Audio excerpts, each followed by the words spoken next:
नमस्कार। स्वागत है आप सभी का आपके अपने YouTube चैनल उजाला सरकारी योजना पर एक और बड़ी अपडेट के साथ आज की टुडे पेंशन लेटेस्ट न्यूज। जी हाँ, आज की बड़ी हेडलाइंस के साथ आप सभी के लिए एक बड़ी खबर। यहाँ पर देखिए, पेंशन ब्रेकिंग न्यूज़। विकलांग पेंशन धारक है, विधवा पेंशनर है, वृद्धावस्था पेंशन धारक है, इसके साथ साथ यह यहाँ पर आप सभी की दिव्यांग पेंशनर है। तो आप सभी को पेंशन राशि की बड़ी अपडेट हम देने जा रहे हैं, जिसमें सभी पेंशन धारक इंतज़ार कर रहे हैं कि जिनकी पेंशन राशि नहीं आई है वो कब बैंक खातों में ट्रांसफ़र की जाएगी। आप सभी का बैंक अकाउंट किसी भी बैंक में हो सकता है, SBI, यहाँ पर देख सकते हैं, central bank, state bank of India, कोई भी PNB, किसी भी बैंक में हो। और क्या क्या चीज़ें आपकी करनी होगी, यानी कि आपको बैंक में या किस वजह से आपकी पेंशन राशि नहीं आई है, ये भी आपको हम बताने वाले हैं। देखिए, 31 मार्च 2025 तक पेंशन लेनी है तो करने होंगे यह कार्य। वे कौन कौन से कार्य हैं? वरना हो सकती है पेंशन राशि बंद। जी हाँ, आपकी पेंशन राशि रुक सकती है, हमेशा के लिए बंद भी हो सकती है यदि आपने ये कार्य कंप्लीट नहीं किए तो। जी हाँ, आप सभी को वीडियो लास्ट तक ज़रूर देखनी है, जिसमें आपको हम हर एक सवाल का जवाब देने वाले हैं। 31 मार्च तक ही क्यों लास्ट डेट है, कौन कौन से वे कार्य करने हैं जिस कारण से आपको पेंशन राशि बंद ना हो।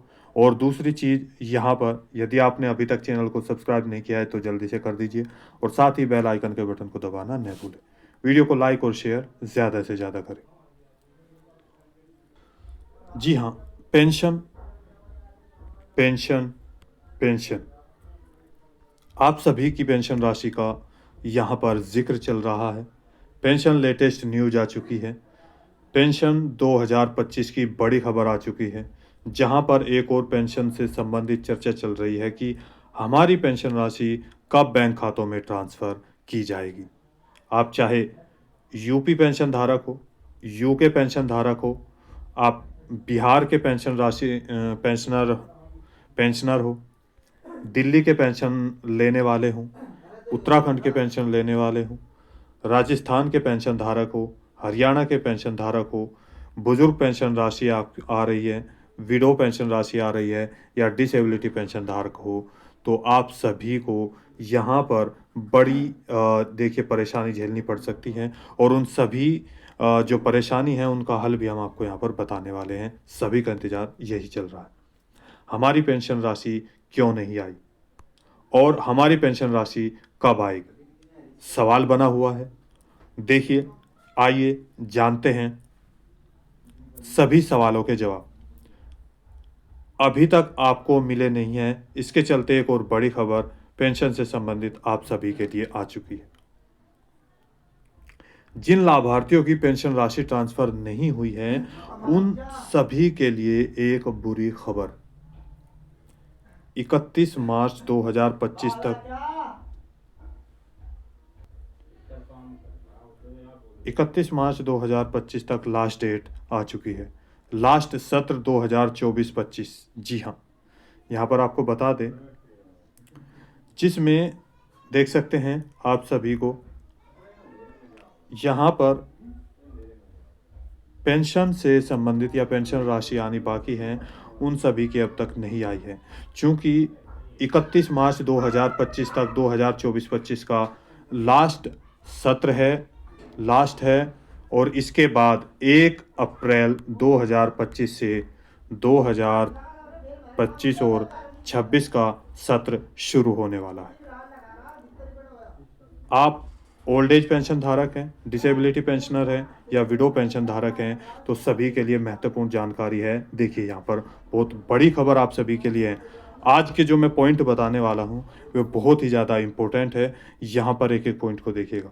आप सभी को सत्र 2024 और 25 की लास्ट पेंशन लेने के लिए 31 मार्च 2025 तक का कार्य कंप्लीट कर लेना होगा, जो मैं आपको यहाँ पर बताने वाला हूँ। जिसके पेंशन पोर्टल पर पेमेंट जो पोर्टल है उसके पेज पर यदि इनमें से कोई भी एक कारण दिखाई दे रहा है तो यहाँ देख सकते हैं आप सभी के लिए बड़ी देखिए जिन लाभार्थियों की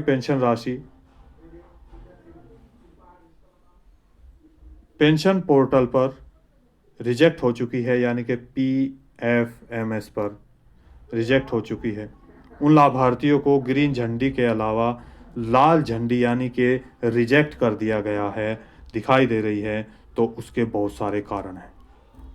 यहाँ पर देखिए मैं आपको यहाँ एक एक पॉइंट दिखाने वाला हूँ। देखिए सबसे पहला पॉइंट क्या है, invalid IFSC code and account number. जिन पेंशन धारकों का यहाँ पर उनकी बैंक में यानी कि उनके बैंक के अंदर पेंशन पोर्टल पर IFSC एक कोड होता है, ये गलत दिखाया हुआ है और अकाउंट जो नंबर आपने दिया हुआ है वो भी गलत दिखाया हुआ है, मिसमैच हुआ है, तो उनकी भी पेंशन राशि नहीं आएगी। जी। नंबर 2, कैसे ठीक करना है वो भी हम बताएंगे। बैंक से संबंधित ही ये दूसरा भी पॉइंट है। आपका DBT यानी कि डायरेक्ट बेनिफिशियर ट्रांजैक्शन का जो ऑप्शन होता है वो आप अपने बैंक में जाकर ओपन करा लें। Number 3, invalid name. देखिए ये भी आपका बैंक से संबंधित है पॉइंट है।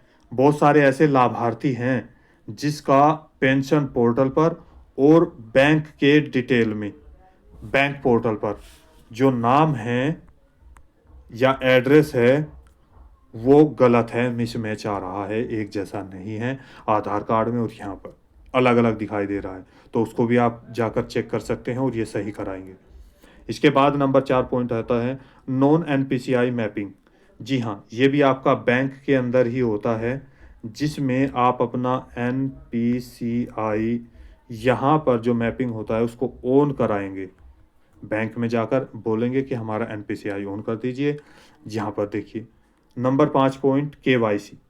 आपको अपना KYC यानी कि आधार कार्ड जो है बैंक में लिंक करना होगा। देखिए अपना आधार कार्ड बैंक से लिंक करना होगा।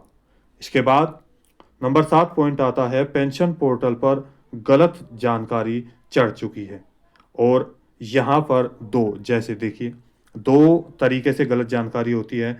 नंबर 1, जिनकी पेंशन राशि यहाँ पर जैसे कोई एक्सपायर हो चुका है और उनकी अभी पेंशन राशि आ रही है तो वो भी गलत जानकारी चढ़ी होती है। नंबर 2, वो भी बंद हो जाएगी। नंबर 1 पॉइंट यहाँ पर ये है जिन लाभार्थियों की पेंशन पोर्टल पर गलत जानकारी कैसे, जैसे कि NAME नेम, किसी का नाम RAM राम है तो वहाँ पर लिखा हुआ है REM या राम PAL। इस तरीके से नाम में मिस्टेक है, आपके एड्रेस में मिस्टेक है, तो ये भी आप जल्दी से सही करा लें। इसके बाद नंबर 8 पॉइंट आता है, यहाँ पर देखिए PFMS पर नोट फाउंड रिकॉर्ड दिखा रहा है।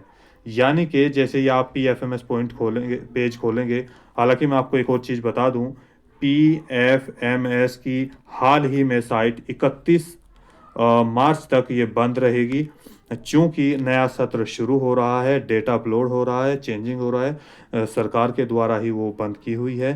तो जैसे ही वो ओपन होगी आप जाकर चेक कर सकते हैं या इससे पहले जिसने चेक किया होगा तो वहाँ पर यदि इस तरह का पॉइंट दिखाया हुआ है नोट फाउंड रिकॉर्ड, तो उन सभी को यहाँ पर घबराने की आवश्यकता नहीं है। उनका यानी कि एक बार डिटेल में जाकर चेक कर लेंगे, मैं बताऊँगा कहाँ आपको जाना है लास्ट में। तो देखिए वो भी एक पॉइंट। इससे पहले ये देख लेते हैं 9 पॉइंट, PFMS पर पेंशन पेंडिंग दिखा रहा है। यानी कि ये भी PFMS पॉइंट का है जिसके अंदर जो पेंशन पेमेंट है वो पेंडिंग दिखा रहा है या जो फाइल स्टेटस है वो भी पेंडिंग दिखा रहा है। तो इसका मतलब ये है इन 9 नंबर वाले जिनको ये प्रॉब्लम आ रही है, जिनकी 9 नंबर है, तो उनको घबराने की आवश्यकता नहीं है। उनको 100% उनकी पेंशन राशि उनके बैंक खातों में ट्रांसफ़र की जाएगी, लेकिन थोड़ा समय ज़रूर लगेगा। जी। अब यहाँ पर देखिए आदि सभी कार्यों को कंप्लीट करने के बाद आपको पेंशन राशि डीबीटी के माध्यम से आपके बैंक खातों में ट्रांसफ़र कर दी जाएगी। अब इसके लिए क्या करना होगा देखिए, आप अधिक जानकारी के लिए अपने नज़दीकी सीएससी सेंटर यानी कि जन सेवा केंद्र पर या समाज कल्याण विभाग पर जाकर संपर्क कर सकते हैं और वहाँ पर आपको क्या करना है, अपना आधार कार्ड, अपनी बैंक की पासबुक और मोबाइल नंबर, ये तीनों चीज़ें आपको लेकर जाना होगा। यदि वे आपका एज सर्टिफिकेट मांगते हैं तो वो भी आपको लेके जाना होगा, यदि आप ओल्ड एज पेंशन धारकों में से हैं। और या विकलांग पेंशन धारक है तो आपका जो विकलांगता का सर्टिफिकेट है वो भी हो सकता है आपसे मांग करे तो आप वो भी लेकर जा सकते हैं। अब यहाँ पर एक छोटा सा एग्जांपल और मैं दे देता हूँ, यानी कि ये एक लाभार्थी हैं, किस तरीके से और कैसे-कैसे आता है पेमेंट्स पीएफएमएस पर पेमेंट डिटेल, ये एक पेज मैंने ओपन किया है जिसमें एप्लीकेशन आईडी होती है, beneficiary name, beneficiary code, agency code, scheme code, Aadhaar number, bank IFSC code, amount, इस तरीके से यहाँ कोई भी अमाउंट आपका होगा।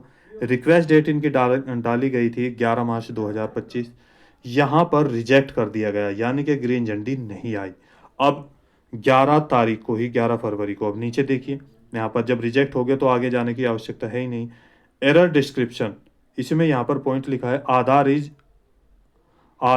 इज आइदर नोट सीडिंग और इनएक्टिव। जी हाँ, इसका मतलब ये है कि जो आपका आधार कार्ड है वो सीडेड नहीं हुआ है, यानी कि आपके बैंक में वो लिंक नहीं हुआ है। जी हाँ, तो यहाँ पर सॉल्यूशन भी उन्होंने दिया है, देख सकते हैं solution, beneficiary to account their bank branch for seeding of Aadhaar with their bank accounts. जी हाँ, यानी कि यहाँ पर आपको अपने बैंक में जाना है अपना आधार कार्ड लेकर, तो आधार सीडिंग करा लेना होगा अपने बैंक में, वो जो आपका आधार कार्ड है उसको लिंक करा लेना होगा। जैसे इन्होंने ये कार्य किया आप देख सकते हैं, दोबारा से यानी कि देखिए अमाउंट यहाँ पर 12,000 डाल दिया, रिक्वेस्ट डेट 12 मार्च को और यहाँ पर वैलिड कर दिया गया, देख सकते हैं 14 मार्च 2025 को ग्रीन झंडी मिल चुकी है। तो जो फंड स्टेटस है वो यहाँ आपको दिखाया गया है अंडर प्रोसेस विद एजेंसी 14 मार्च से ही, यानी कि इस तरीके से भी यदि आपका लिखा आ रहा है तो आपको पेंशन राशि 100% आएगी, और यदि इससे ऊपर की कोई भी प्रॉब्लम है तो वो आपको सॉल्यूशन कराना ही होगा 100%, तभी आपको पेंशन राशि ट्रांसफ़र की जा सकती है। हर राज्य में अलग अलग पेंशन राशि दी जाती है। कहीं पर अगर मैं इस राज्य की बात करूं, जैसे यदि उत्तर प्रदेश की बात करें तो 3-3 हज़ार रुपये के हिसाब से विडो पेंशन धारकों को और ओल्ड एज लाभार्थियों को दी जाती है पर 3 महीने की, और 3,000 रुपये डिसेबिलिटी को 1 महीने की भी ट्रांसफ़र की जाती है। तो अलग अलग राज्य में इसी तरीके से पेंशन राशि, ये परेशानी भारत के किसी भी पेंशन धारकों को आ सकती है, तो हर स्टेट के लाभार्थी इस तरीके से आप चेक कर सकते हैं। जी हाँ, तो दोस्तों आज की वीडियो में इतना ही। दी गई जानकारी अच्छी लगी है तो वीडियो को लाइक कीजिए, सब्सक्राइब कीजिए और साथ ही बेल आइकन के बटन को दबाना न भूलें। कोई सवाल है, डाउट है, पूछना चाहते हैं तो नीचे दिए गए कमेंट बॉक्स में हमें कमेंट करके ज़रूर बताइएगा। आपके कमेंट का हमें इंतज़ार रहेगा और आपके जो भी सवाल होंगे उसको सॉल्व करने का हम जल्दी से जल्दी हम उसकी कोशिश करेंगे। तो मिलते हैं एक और लेटेस्ट अपडेट के साथ, तब तक के लिए जय हिंद, जय भारत।